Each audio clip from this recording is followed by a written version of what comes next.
فرماتے ہیں جب بنو تمیم کا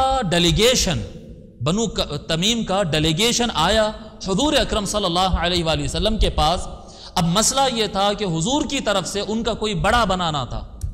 حضور صلی اللہ علیہ وسلم ہر قبیلے کا ایک بڑا مقرر فرما دیتے تھے، کیونکہ یہ ڈیلیگیشنز دور سے آتے تھے نا. اہل مدینہ تو ہمیشہ ہمہ وقت حضور کے پاس ہوتے، لیکن جو باہر سے آتے تو حضور پھر ان میں سے کسی ایک کو امیر اور بڑا بنا دیتے، اور وہ ڈائریکٹ سینٹر سے کانٹیکٹ میں رہتا اور اپنے قبیلے کو آگے کی بات پہنچاتا. اب مشورہ چل رہا مسجد نبوی میں، رائے مشورہ چل رہا ہے کہ اب بنو تمیم آئے ہیں، ان میں بڑا کس کو بنایا جائے. حضرت ابو بکر رضی اللہ تعالیٰ عنہ کہتے اقرع بن حابس، ایک ان میں سے ایک آدمی بنو تمیم خاندان میں کا ایک ذمہ دار آدمی ہے. حضرت ابو بکر کہتے ہیں اقرع بن حابس کو بنایا جائے بڑا. حضرت عمر فوراً آبجیکشن کرتے اور کہتے کہ نہیں، وہ دوسرا آدمی، اس کا نام نہیں ہے یہاں پر، فرماتے دوسرے آدمی کو بناؤ.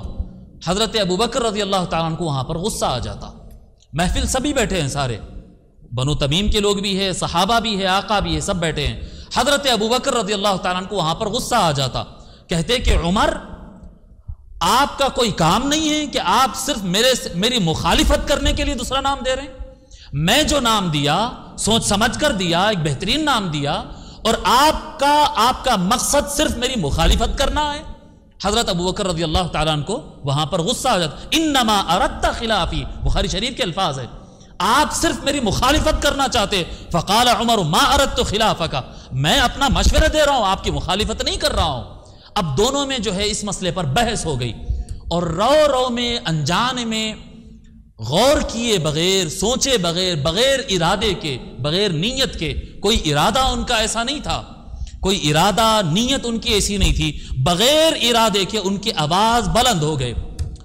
فارتفعت اصواتهما، حضرت ابو بکر اور حضرت عمر رضی اللہ تعالیٰ عنہما دونوں کی آوازیں بلند ہو گئی عند النبی صلی اللہ علیہ وآلہ وسلم، حضور صلی اللہ علیہ وآلہ وسلم کی موجودگی میں، ان کے سامنے.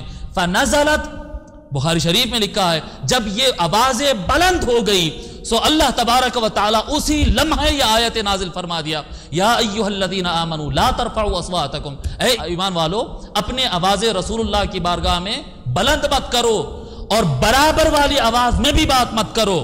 اگر تم ایسا کرو گے تو تمہارے اعمال تباہ کر دیے جائیں گے. اب یہاں پر آگے ایک بات عرض کرتا ہوں.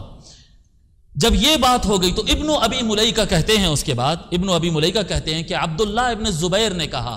عبداللہ ابن زبیر کون ہیں؟ یہ عبداللہ ابن زبیر بن عوام کے بیٹے بھی ہیں، اور یہ حضرت ابو بکر کے نواسے بھی ہے.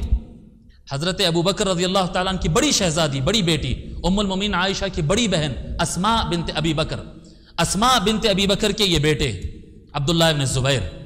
تو فرماتے ہیں کہ عبداللہ ابن زبیر کہے کہ حضرت ابو بکر کا ذکر، اپنے نانا کا ذکر نہیں کیے ہو، لیکن حضرت عمر کا ذکر کرتے تھے رضی اللہ تعالیٰ عنہ، اور یہ کہتے تھے کہ اس کے بعد سے حضرت عمر رضی اللہ تعالیٰ عنہ کا یہ طریقہ ہوتا کہ جب کبھی حضور صلی اللہ علیہ وآلہ وسلم سے بات کرتے اتنا آہستہ بات کرتے جیسا کوئی راز کان میں کہہ رہے ہو.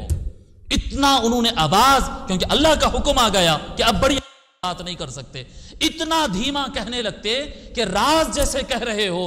اور اس وقت تک حضور کو یعنی برابر اتنا آہستہ وہ کہتے تھے کہ کسی کو سنائی نہیں دیتا، یہاں تک کہ حتی یستفہموا، حضور صلی اللہ علیہ وسلم بار بار کہتے کہ عمر آپ بولو میں سن رہا ہوں، بولو. یعنی اتنا آہستہ کہ نارمل انسان کو سننے میں دقت ہو جائے، اتنا دھیما بات کرتے تھے حضرت عمر رضی اللہ تعالیٰ عنہ. اور حضرت ابو بکر رضی اللہ تعالیٰ عنہ کا دوسرے روایتوں میں ذکر آتا ہے کہ اس کے بعد سے حضرت ابو بکر رضی اللہ تعالیٰ عنہ اپنے زبان کے نیچے کانٹا رکھ کے بیٹھتے تھے حضور کی بارگاہ میں کہ یہ ہلنا نہیں اور یہ مسئلے ہونا نہیں ہے.